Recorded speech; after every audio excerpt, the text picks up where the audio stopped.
Selamat pagi pemirsa. Saat ini kita berada di acara Museum Keliling Purbalingga. Banyak banget kegiatan museum keliling ini setiap tahunnya, dan saat ini kita akan bincang-bincang tentang sejarah di Purbalingga. Samping saya ini ada Mas Ganda. Beliau seorang sejarawan muda Purbalingga. Nanti kita akan ngobrol banyak bersama beliau. Mas Ganda, kali ini kita akan bicara masalah sejarah Purbalingga. Nah, dari situ, sebelumnya maaf, Mas Ganda ini juga banyak aktivitasnya. Beliau juga termasuk bagian dari tenaga ahli cagar budaya, dan nanti bisa memperkenalkan lebih lanjut. Kita akan bicarakan masalah kolonialisme dan sejarah di Purbalingga. Ya, seperti apa sih gambaran sejarah dan kolonialisme di Purbalingga? Ya, sebelumnya saya ingin mengenalkan yang di sebelah saya dulu ini. Ini adalah Mas Taufik Sudarmono. Beliau lebih banyak berkecimpung di bidang teknik ya nampaknya, dan sekarang juga sama-sama dalam tim ahli cagar budaya. Dan kegiatan lain apa Mas kira-kira? Selain cagar budaya, di luar kegiatan pokok sebagai arsitek, saya konsen di pendampingan difabel Purbalingga. Nah, mudah-mudahan ini bisa memberikan kemajuan di Purbalingga, begitu Mas. Monggo dilanjut. Ya, baik.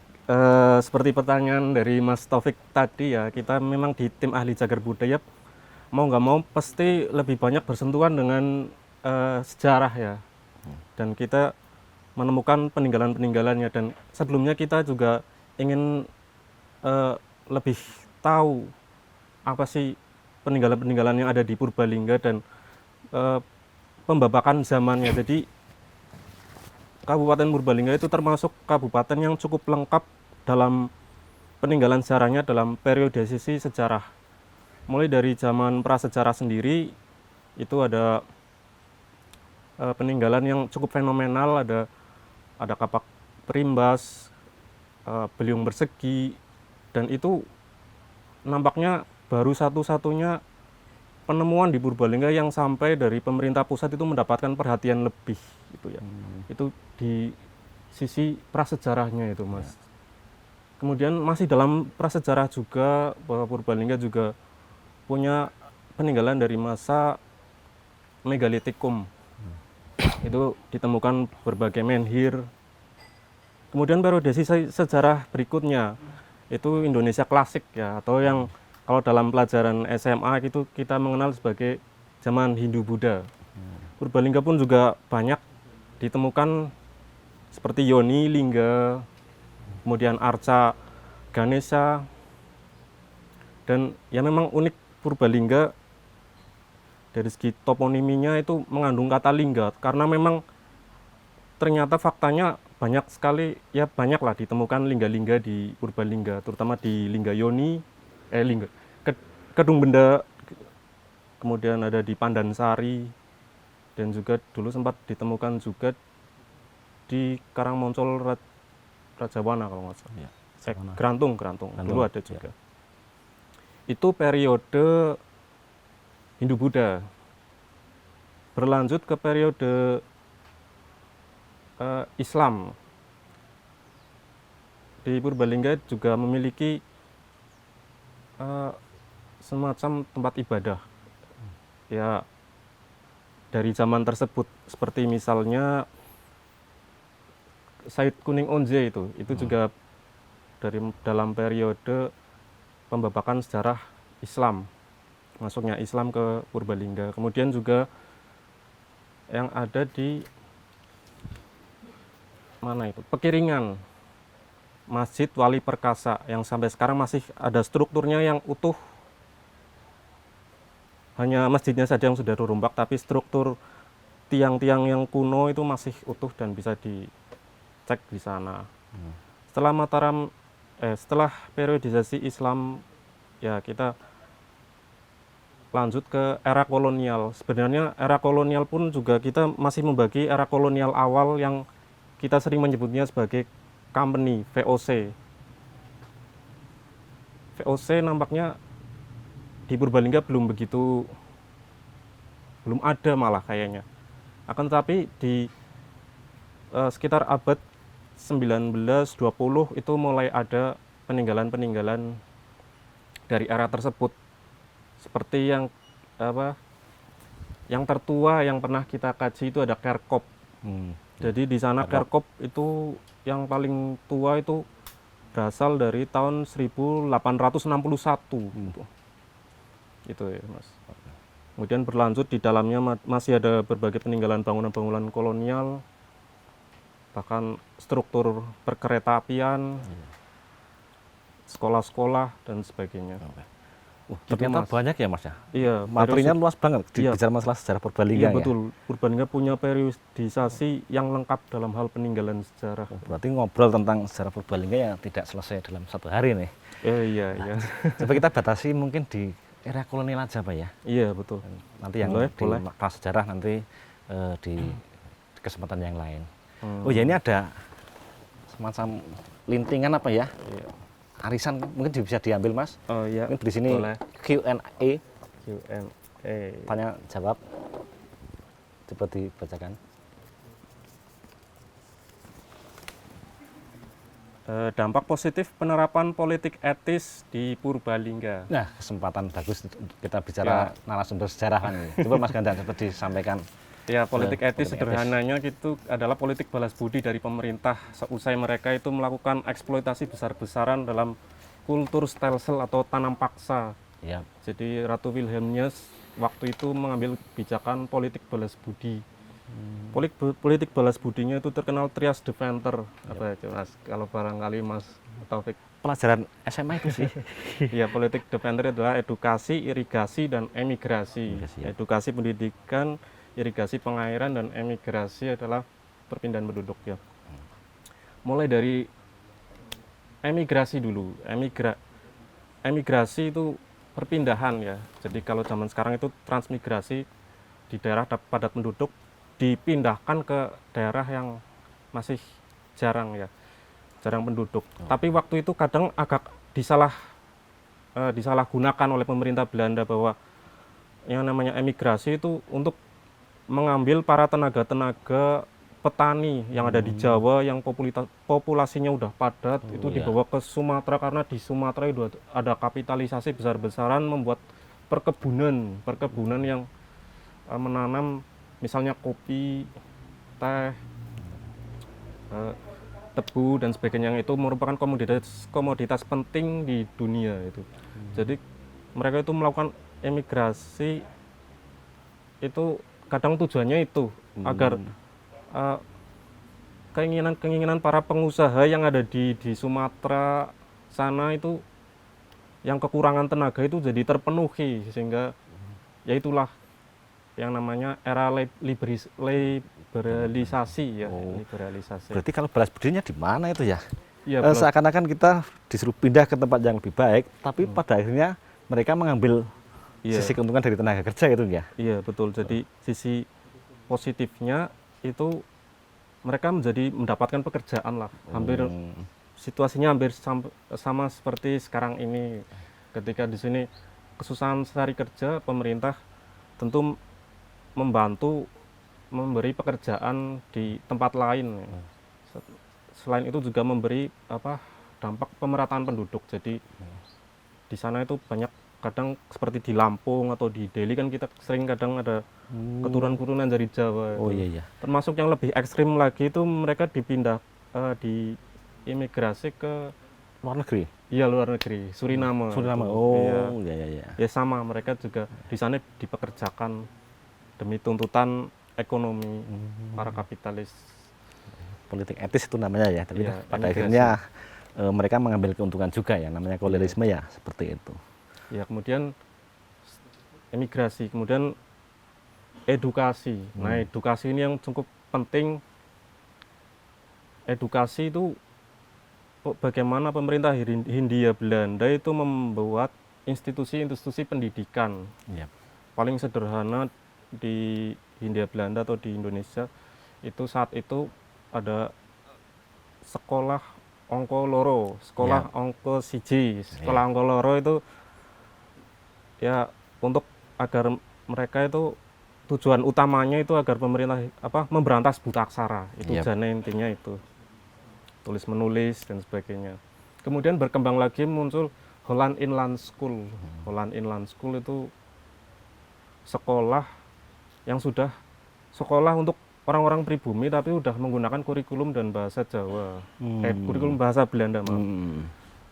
Dan bahkan tenaga pengajarnya pun kadang juga dari Belanda dan mereka sudah menggunakan kurikulum Belanda dan umumnya lagi itu mereka itu yang sekolah di HIS Holland Inland School itu kalangan priayi. Ya, ya. Kalangan priayi. Terus dalam hal pendidikan juga itu HIS ya, HIS dan peninggalannya di Purbalingga adalah SMP 1 Purbalingga sekarang masih itu. gitu ya, masih. Iya, yang sudah kita tetapkan itu. Iya. Itu dulu bekas HIS. Sedangkan sekolah Ongkoloro tadi yang saya pernah jelaskan tadi itu peninggalan di Purbalingga itu di SD Bukateja, SDN 1 Bukateja. Kita belum pernah kunjung sana tapi kalau nggak salah anggota THCB yang lain sudah pernah, Pak Adi. Itu juga sekolah Ongkoloro. Kemudian ada lagi sekolah khusus warga Tionghoa namanya Holland Chinese Zending School.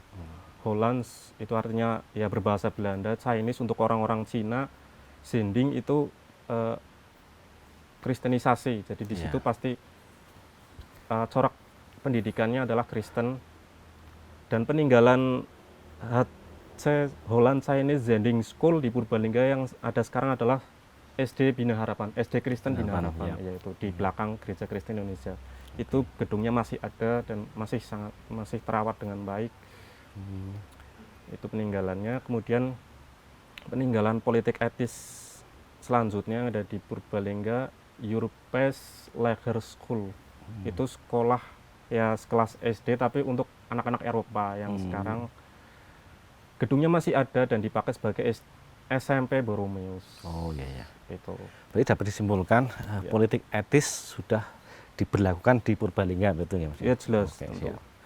Itu pendidikan. Dan untuk mulo atau sekelas SMP dalam pendidikan sekarang itu kelas SMP Meer Uitgebracht Lager Onderwijs itu. Itu di Purbalingga nampaknya belum ada. Adanya mungkin di Purwokerto itu. Oh iya ya. Kemudian juga ada strata lagi AMS dan Stovia, Osvia gitu. Tapi jangan salah bahwa beberapa tokoh Purbalingga juga ada yang pernah berpendidikan tinggi kelas Stovia seperti Mau ada ya? ada itu Ya Mas. Raden Gutang Tarunadibratha. Ya, pernah Yang jadikan rumah sakit iya. Gudang namanya ya? Iya betul, nama rumah sakit. Sebenarnya ada beberapa nama, cuman yang paling terkenal memang Raden Gutang Tarunadibratha. Kalau di Purwokerto mungkin ada Raden Gumberg apa ya, yang sekarang jadi nama jalan di RSUD Margono. Menarik sekali nih yang disampaikan secara Purbalingga. Itu politik etis pendidikan. Jadi pendidikan itu membawa dampak positif, menyebabkan muncul orang-orang terpelajar yang akhirnya mereka membentuk organisasi-organisasi pergerakan nasional seperti Budi Utomo dan berbagai misal PNI, di Separti, itu mereka produk-produk dari pendidikan politik etis yang akhirnya mereka membentuk menciptakan pergerakan nasional. Oh iya ya. Yang akhirnya nanti tahap pertama ada Sumpah Pemuda dan sebagainya. Dalam tahap itu ada nanti muncul kesadaran-kesadaran nasional. Itu politik etis dalam sisi pendidikan, sisi positifnya itu. Kemudian dalam sisi satu lagi berarti irigasi ya. Iya, apa tadi irigasi itu? Irigasi berkaitan dengan infrastruktur pertanian di mana orang Jawa zaman dulu itu belum begitu mengenal dengan irigasi, penataan irigasi, dan itu sangat terbantu oleh pemerintah Hindia Belanda yang membangun infrastruktur irigasi untuk membantu, bahkan keuntungan bahkan lebih pada mereka seperti untuk menanam tebu dan sebagainya. Beberapa peninggalan irigasi di Purbalingga yang masih bisa kita lihat itu Banjar Cahyana Werken yang di sekitar Bukateja di sini itu irigasi peninggalan Belanda. Kemudian juga ada di Desa Dagan, Kecamatan Bobotsari itu ada Tanjlik. Tanjlik juga sebuah bendungan itu. Sebenarnya mungkin ada yang lain tapi belum kita dalami. Benar, gitu. Bicara masalah irigasi, memang itu dari sistem Belanda membuat sistem irigasi salah satunya masih dipakai sekarang tadi DI atau daerah irigasi Banjar Cahyana, Iya, daerah irigasi Krenceng dan seterusnya. Itu Nah. berarti masih desain awal dari Iya, dari betul. Belanda ya. Iya, betul. Masih Menarik sangat sekali itu temanya itu. Cuma bermanfaat. kita sepertinya masih punya tema banyak ini Mas. Coba Iya, diambil lagi, kita akan menemukan hal-hal yang lebih menarik. Coba sekaligus dibaca.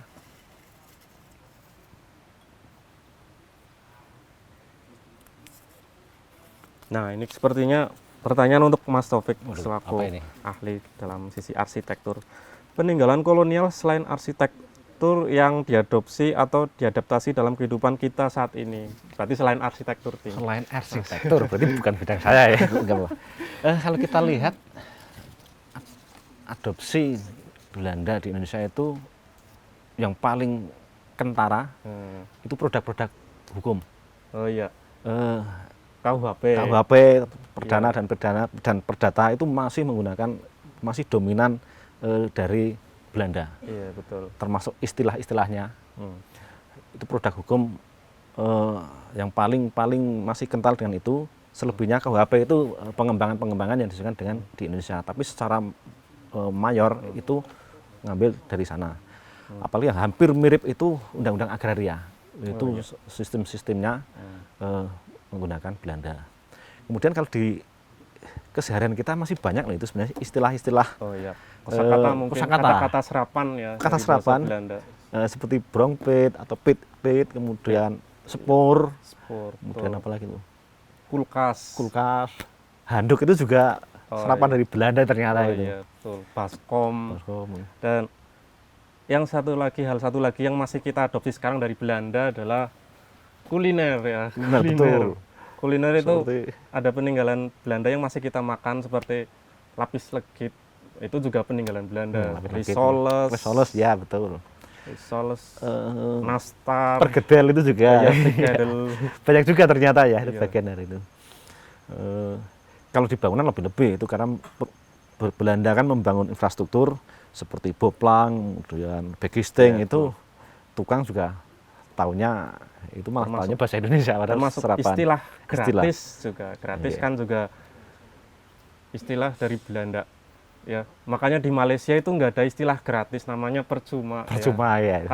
Karena gratis itu produk Belanda di mana Indonesia jajahan Belanda. Oh, iya. Masih banyak Ya, lagi banyak. tentunya ya. Perlu kita ulik lebih lanjut itu. Iya, sebenarnya masih banyak yang harus kita bahas lagi. Arsitektur bangunan Indis menjadi salah satu peninggalan kolonialisme. Begitupun di Purbalingga. Mari telusur radius 1 km dari pusat kota. Rumah tinggal pribadi sampai bangunan milik instansi masih dapat dengan mudah kita temui. Bukan semata mempercantik sudut kota, bangunan-bangunan ini pun kaya akan cerita yang membuat kita mengerti apa yang telah terjadi di tanah kita pada ratusan tahun silam.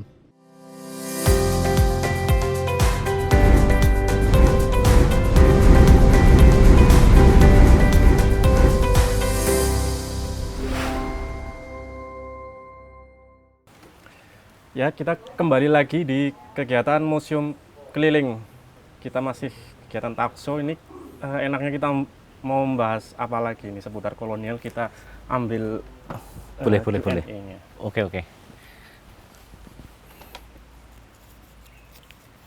Oke, ini sepertinya memang pertanyaan untuk Mas Taufik. Siap. Apa sih perbedaan corak Eropa di negara asalnya dengan arsitektur yang kemudian diterapkan di Indonesia ini? Mas? Iya. Corak arsitektur di negara asal dalam hal ini Eropa ya Mas, yang diterapkan di Indonesia. Sebelum itu kita lihat perkembangan arsitektur di Indonesia.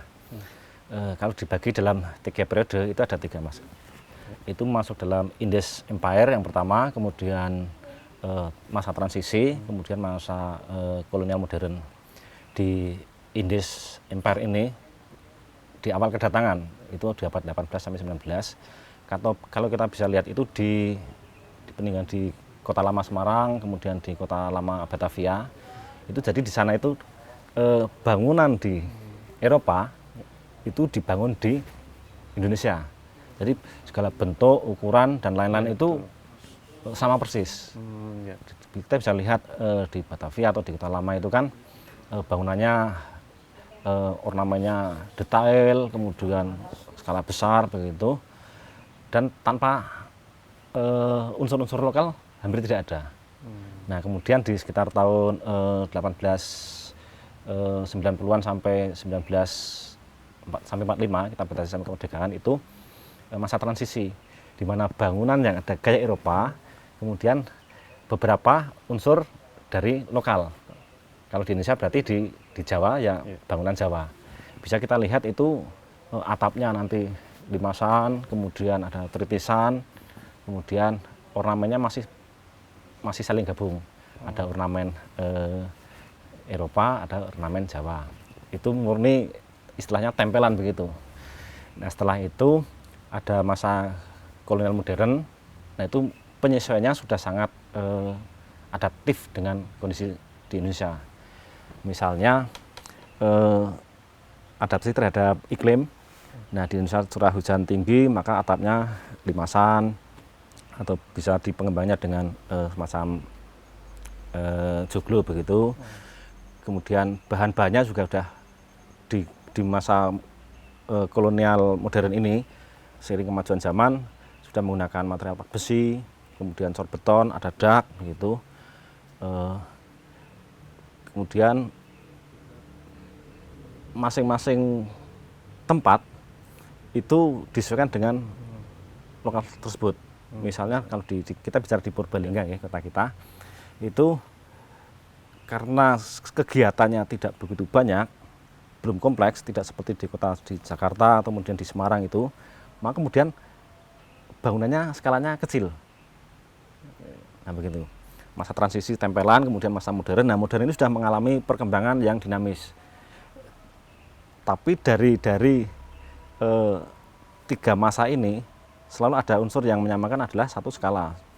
Bisa dilihat dari bentuk kolom dan pilar itu besar-besar, kemudian bentuk jendela, kemudian pintu itu skala orang Eropa begitu tinggi-tinggi. Sementara di bangunan tradisional kan tidak seperti itu. Kemudian bahannya kalau tradisional menggunakan kayu dinding-dindingnya. Nah, bangunan kolonial ini menggunakan tembok dengan ukuran yang besar. Tapi seiring waktu bangunan-bangunan ini sudah mulai adaptif, misalnya dinding tidak terlalu lebar begitu. Tapi pada prinsipnya bisa ditengarai, ditandai bangunan kolonial itu bangunan yang dengan skala besar, kemudian ada ornamen, dan ornamennya kalau ornamen Jawa itu lebih pada motif-motif tumbuhan kayak batik begitu. Floral gitu ya. Tapi kalau di Eropa itu permainan geometrik, misalnya lengkung atau bentuk kubah begitu. Kalau kita tandai di Purbalingga itu ada ini Mas. Tadi disampaikan di awal ada politik etis itu, di mana Belanda itu menyentuh aspek pendidikan, pemerintahan dan keagamaan. Nah kita lihat di Purbalingga itu ada beberapa sekolah tadi yang disampaikan itu Belanda, kemudian gereja-gereja sebagai untuk keagamaan, termasuk rumah pastor, kemudian pemerintahan seperti rumah bupati, wakil bupati. Nah kalau dilihat dari objek-objek itu, bangunan-bangunan itu secara visual sudah kelihatan bahwa itu bangunan kolonial, seperti itu. Bangunan Indis gitu ya. Indis ya. Memang kalau dilihat secara apakah ada bangunan kolonial di Purbalingga yang unik begitu, secara nasional atau secara seluruh Indonesia relatif tidak. Itu tadi karena terkait dengan kegiatannya itu tidak banyak. Katakanlah perkantoran di Purbalingga ya waktu itu ya hanya sedikit orang, sedikit pengelola, sehingga otomatis bangunannya kecil, lebih kecil dibanding yang katakanlah di Batavia atau di Kota Lama, Semarang. Dengan bentuk kecil, permainan ornamennya juga terbatas. Okay.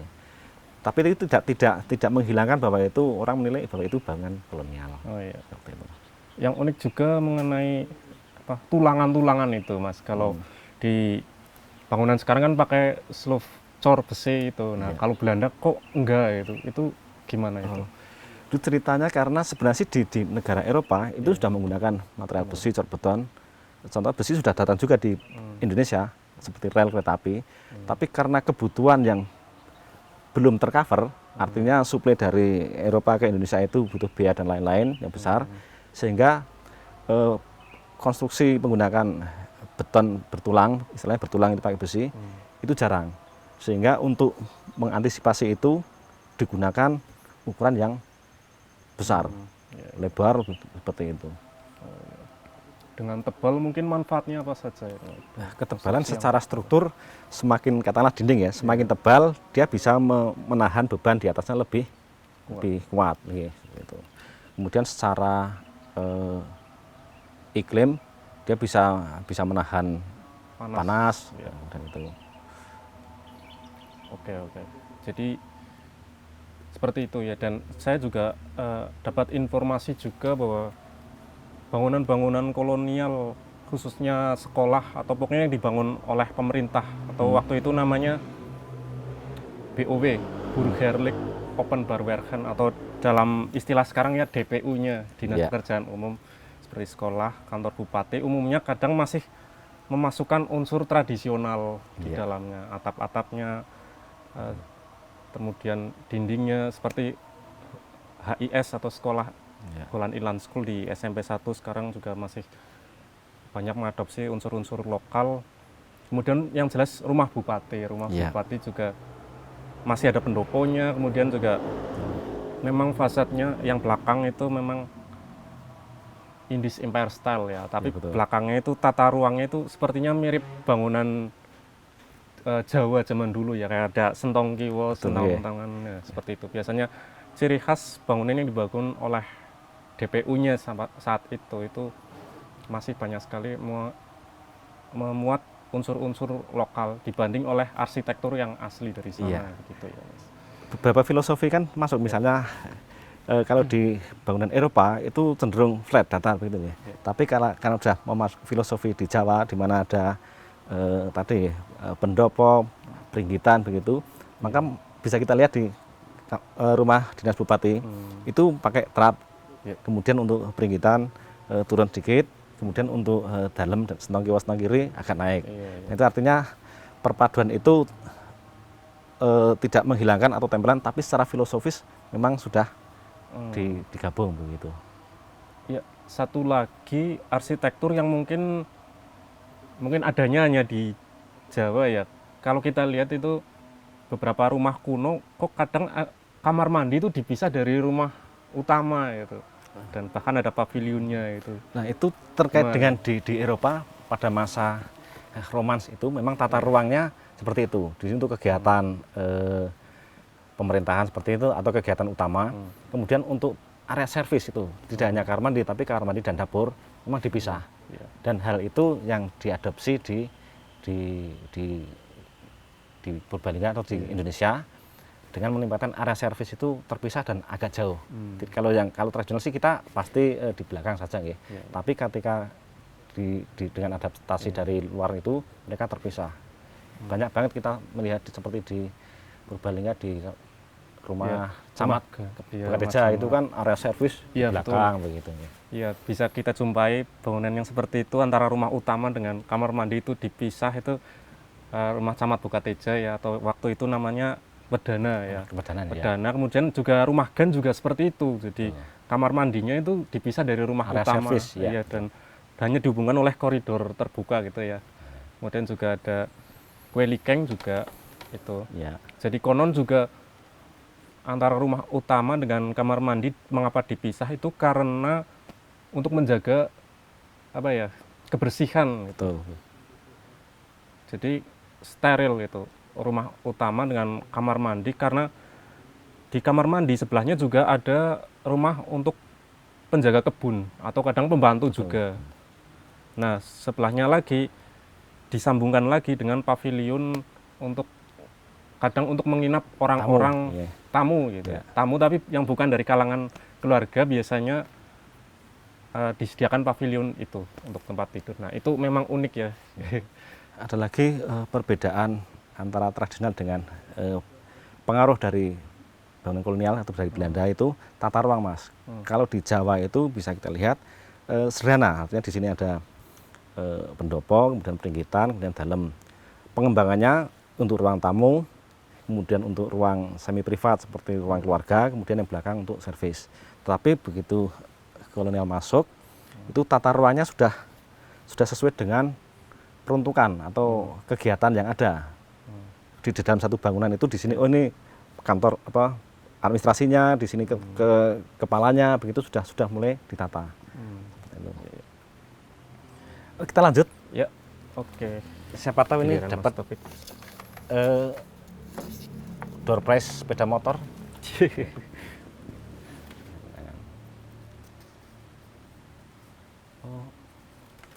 Ciri khas arsitektur bukti kolonialisme di Purbalingga. Ya. Oke, bisa saya tanggapi ya, Mas? Ya. Sebenarnya sih tidak, ini sudah kita sentuh tadi di pembicaraan ini. Ciri khas arsitektur bukti kolonialisme. Nah, setiap kolonialisme itu selalu meninggalkan jejak fisik dan non fisik. Nah, jejak fisik bisa dilihat salah satunya dari arsitekturnya atau bangunan-bangunannya. Untuk membedakan itu bangunan tradisional seperti apa, bangunan kolonial seperti apa. Tradisional tadi bahannya alam, misalnya dari bentuk atap, kemudian skala, kemudian bahan-bahan dari kayu, kemudian kalau yang kolonial itu bentuknya skala besar, nah itu sudah kelihatan. Oh berarti ini ada jejak kolonial. Tapi tidak serta-merta begitu ada bangunan kemudian besar kemudian itu kolonial, enggak. Nah kita pelajari dulu fungsinya untuk apa. Nah tadi disampaikan ketika itu menyentuh di pemerintahan, kemudian sekolah dan agama, nah itu tadi terkait dengan indeks politik balas budi tadi. Maka kemudian ketika bangunan dengan bentuk yang besar, kolom dan besar itu, kemudian fungsinya untuk sekolah, gereja atau pemerintahan, ya itulah menjadi salah satu bukti bahwa kolonialisme memang pernah ada di Purbalingga. Gitu. Untuk ciri khas arsitekturnya sih, tadi disampaikan tidak begitu ada yang sangat khas. Iya. Tetap hanya ada unsur-unsurnya, misalnya tadi ornamennya, kemudian skalanya, kemudian bahannya begitu. Karena bangunan kolonial yang ada di Purbalingga akan dijumpai di kota-kota lain yang ada kolonialisme di wilayah tersebut. Ya, mungkin juga pengaruh bahwa Purbalingga juga bukan pusat karesidenan, juga bukan pusat ibu kota. Iya. Biasanya kota-kota yang lebih berkembang sejak awal itu kota-kota pesisir utara, Batavia, Semarang itu mesti punya bangunan-bangunan kolonial yang lebih monumental ya kalau Purbalingga mungkin. Jadi baru sebatas kegiatannya di kegiatan pemerintahan, agama, pendidikan. Sementara kalau yang wilayah pesisir atau yang besar itu ada perdagangan. Nah, di mana perdagangan kan banyak banget ikutannya. Nah, itulah otomatis dengan sendirinya perkembangan arsitektur di situ akan menjadi lebih berkembang. Ya, tutup. Sementara ini cuaca agak dingin, kita ngopi-ngopi dulu, break sebentar. Kita lanjut nanti di season terakhir. Oke. Terima kasih. Terima kasih.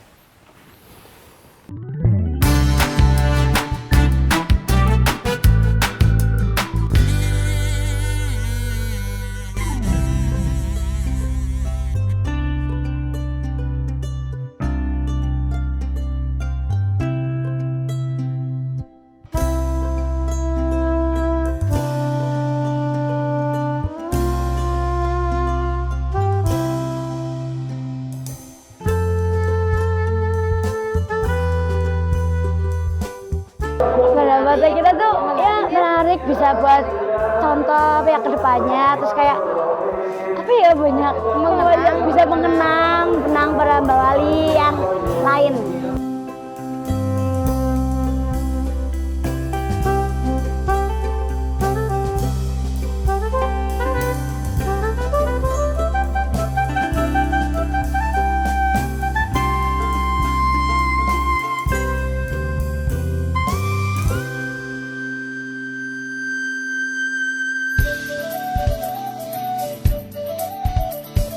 Masa terus berpacu, takkan lelah.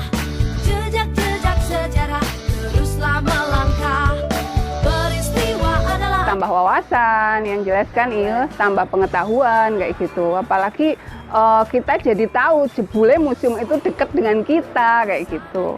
Alhamdulillah antusias juga banyak dengan adanya seperti ini. Mudah-mudahan dapat dilaksanakan ke seluruh masyarakat Kabupaten Purbalingga untuk memberikan tambahan ilmu kepada anak-anak TK, anak-anak SD yang ada di Kabupaten Purbalingga. Senang, banyak teman, bisa lihat berbagai macam-macam. Ada patung sapi, lingga yoni, terus ada berbagai kayu juga yang menarik. Tadi Nisa lihat apa? Sapi. Salam musuh di hatiku.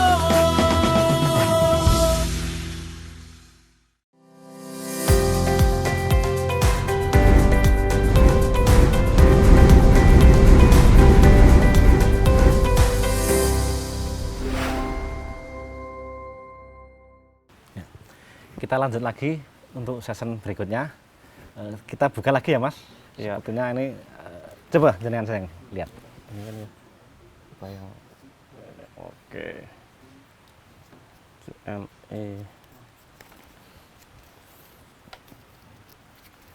Ya, apakah semua bangunan kolonial adalah cagar budaya? Nah, Oke, pertanyaan ini cukup menarik ya. memang jawabannya adalah TACB banget, tim Iya, ahli iya. cagar budaya ya. Karena kita masih mengacu Undang-Undang Cagar Budaya, Undang-Undang Nomor 11 tahun 2010. ya. Itu ada beberapa poin yang menyebabkan sebuah bangunan tersebut bisa disebut cagar budaya. Yang pertama, masa gaya. Paling enggak itu 50 tahun ya. Kemudian usia juga 50 tahun. Kemudian memiliki arti penting. Betul. Itu yang lumayan arti penting bagi sejarah, ilmu pengetahuan, pendidikan, agama, dan kebudayaan. Iya. Ya. Jadi bangunan cagar budaya itu harus memenuhi beberapa kriteria tersebut. Tidak sekedar tua gitu Iya, ya. betul. Harus memiliki arti penting. Bahkan tidak harus kolonial pun juga kalau itu memiliki arti penting juga bisa dijadikan cagar budaya. Iya. Kayak misal sebuah bangunan Jawa kuno itu dulunya dipakai buat persembunyian Jenderal Sudirman atau dan sebagainya, itu kan mempunyai arti penting. Itu bisa dijadikan cagar budaya. Terlebih kolonial. Ya kolonial memang kita lebih mengidentikan produk dari luar negeri, produk dari penjajah gitu. Kenapa produk penjajah kok harus dilindungi gitu? Sebenarnya tidak seperti itu, karena bangunan kolonial itu juga dibangun oleh orang-orang pribumi sendiri ya. Betul ya. Memang milik mereka, tapi kenapa bisa berdiri itu juga atas kerja keras dari para tukang-tukang, orang-orang pribumi juga gitu. Sehingga mau tidak mau kita juga harus merasa memiliki.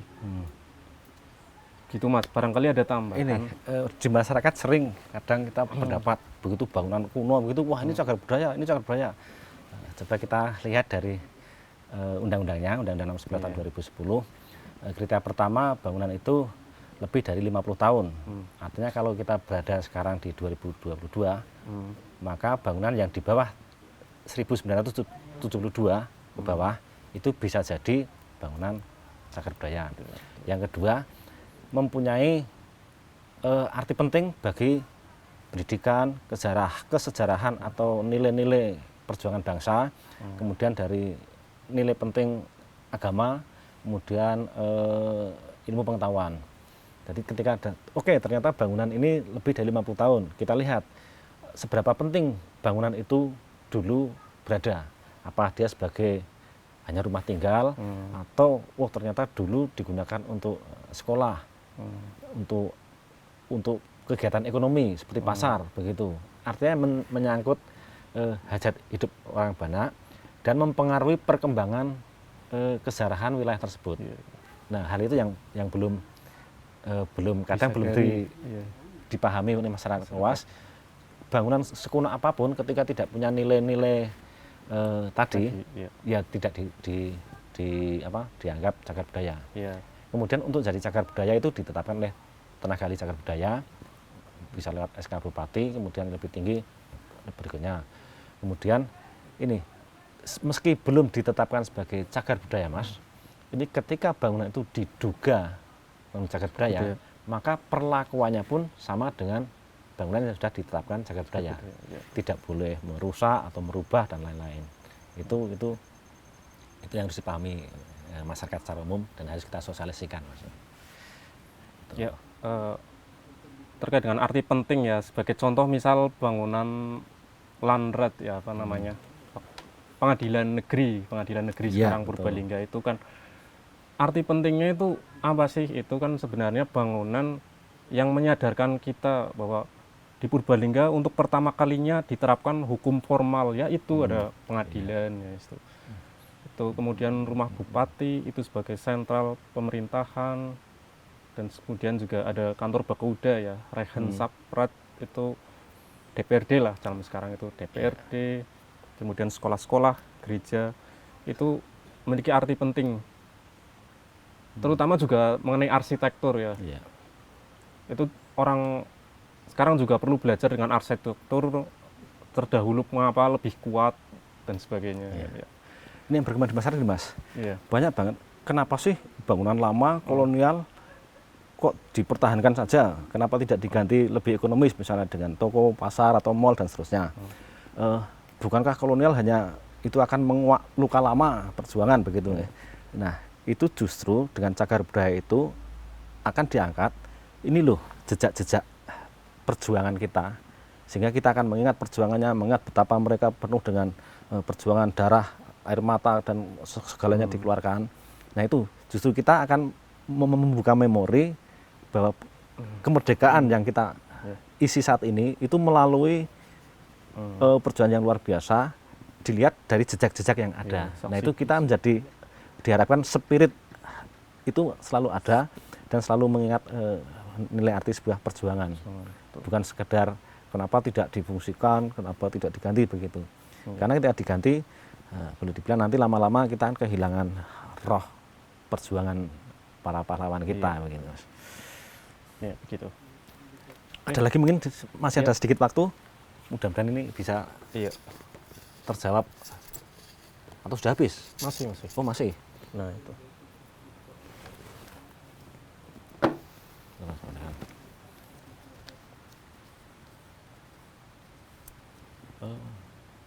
Apa nih?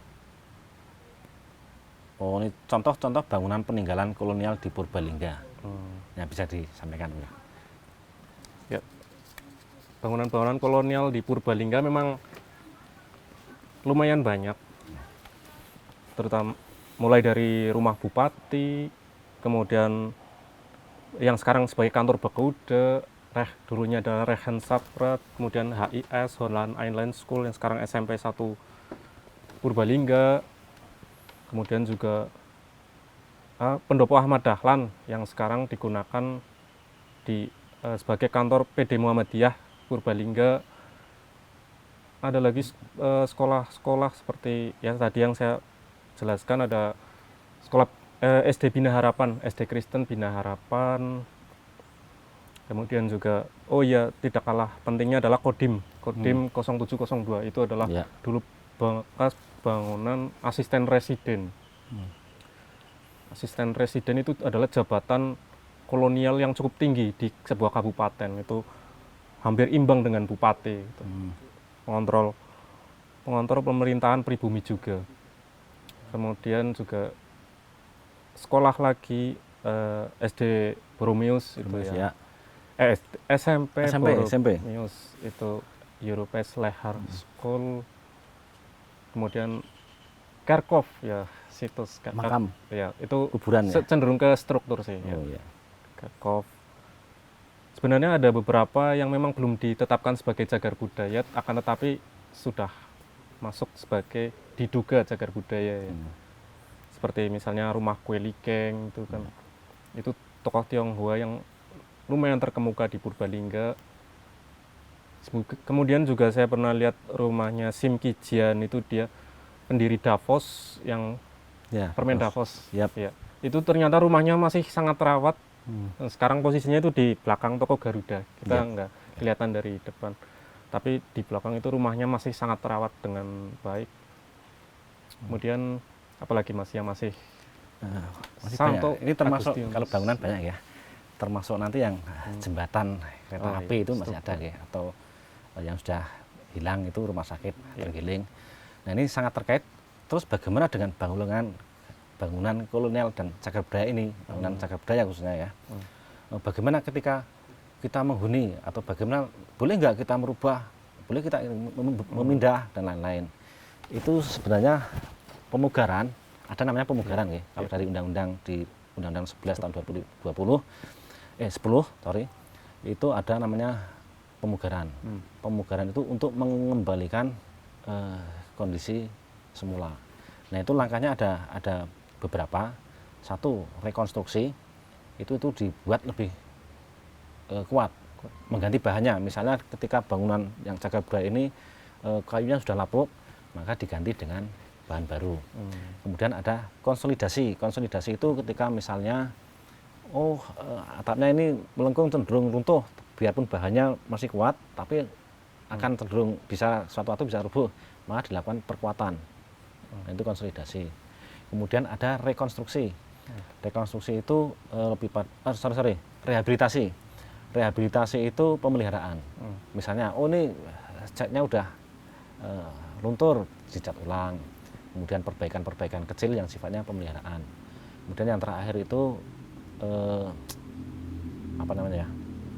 ya itu yang dilakukan mengembalikan ke restorasi. Itu mengembalikan ke semaksimal mungkin sama persis dengan asli. Ya. Ketika bahannya kayu, ya kita cari yang kayu. Itu selain bahan juga bentuk. Bentuknya jangan dibongkar kemudian diganti bentuk baru, tapi dibongkar tapi dengan bentuk yang sama.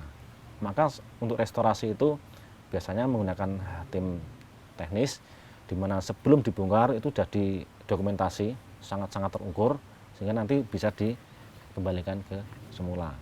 Terus tadi menyambung, nah terus ketika kita tidak tahu itu mau seperti apa, boleh nggak saya bongkar ini, ganti ini, perlunya itu konsultasi ke dinas terkait di Purbalingga, bisa di bidang kebudayaan apa ya? Kebudayaan, ya. Pendidikan kebudayaan, konsultasikan bagaimana ketika saya mau membongkar atau mengganti.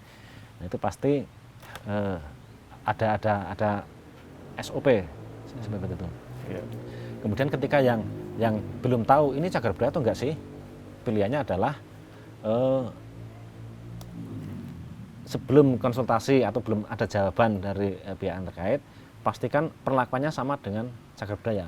Kita tidak dihindari atau tidak boleh sebisa mungkin tidak merubah, merusak, apalagi menghilangkan. Nah, itu perlu sosialisasi, harus selalu seperti itu, Mas. Ya. Yang sempat terjadi itu di pengadilan negeri itu kan ya dulu. Ya. Sempat ada rencana renovasi ya. Dan mereka itu punya itikat baik dan melakukan konsultasi kepada TACB, kemudian yang di tingkat Kemendikbud BPCB ya, Balai Pelestari Cagar Budaya, dan hasilnya sekarang mereka bisa membangun bangunan yang lebih bagus, akan tetapi masih mempertahankan bangunan aslinya. Tapi ada cerita lucu lagi, Mas. Ya. Ada sebuah warga ketika dia meninggali turun-temurun itu bangunan seperti bangunan kolonial nih. Mereka itu tidak berani membongkar karena takut nanti melanggar aturan, kemudian kena hukuman dan lain-lain loh. Sehingga bertahun-tahun tidak berani membongkar. Padahal dia rumah kan pengennya direnovasi. Kemudian setelah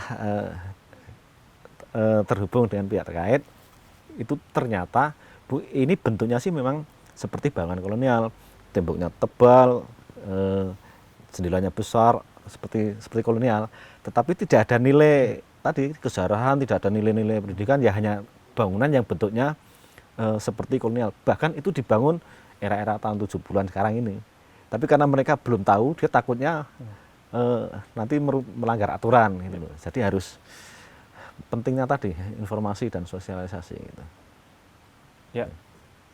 Kita rasa kita sudah cukup, obrolannya sudah Bisa Sebenarnya disambung lagi nih iya, Mas. benar, Terlalu lebih. banyak dan menarik ini. Sebenarnya sebenarnya. masih banyak hal-hal detail yang belum kita sampaikan ya, karena tapi mungkin waktu kita terbatas. Bisa kita simpulkan bahwa periode dari obrolan kita dari pertama tadi bahwa Purbalingga itu cukup memiliki sejarah yang lengkap, mulai dari berbagai zaman termasuk kolonial sendiri, dan arsitekturnya juga ya memang biasa saja ya, tapi kita bisa dari percakapan tadi kita tahu bahwa perkembangan arsitektur Belanda datang ke Indonesia itu melalui sebuah proses. Kemudian lagi kita tadi juga sudah menyimpulkan bahwa tidak setiap bangunan kuno itu cagar budaya, karena harus memenuhi persyaratan-persyaratan yang tertuang dalam Undang-Undang Cagar Budaya. Dan tadi juga sudah dijelaskan bagaimana melakukan pemeliharaan, yaitu dengan cara jangan sekali-kali merubah bentuk aslinya gitu ya. Ya, demikian takso kita di Museum Keliling. Semoga bermanfaat. Terima kasih. Assalamualaikum warahmatullahi wabarakatuh. Assalamualaikum warahmatullahi wabarakatuh. Saya Isti Sulistanawati, Sekretaris Dinas Pendidikan Kabupaten Purbalingga, sangat mendukung adanya kegiatan Museum Keliling yang dilaksanakan di 5 titik dan 2 roadshow. Mudah-mudahan dengan adanya Museum Keliling ini akan dikenal oleh masyarakat dan adanya masukan dari masyarakat untuk kedepannya. Mudah-mudahan di tahun depan nanti akan dapat dilaksanakan lagi kegiatan rutin seperti ini, sehingga akan menambah wawasan dari masyarakat terkait dengan museum. Dan tujuan dari adanya Museum Keliling ini yaitu untuk menambah wawasan kepada masyarakat. Itu yang dapat kami sampaikan dan terima kasih. Wassalamualaikum warahmatullahi wabarakatuh.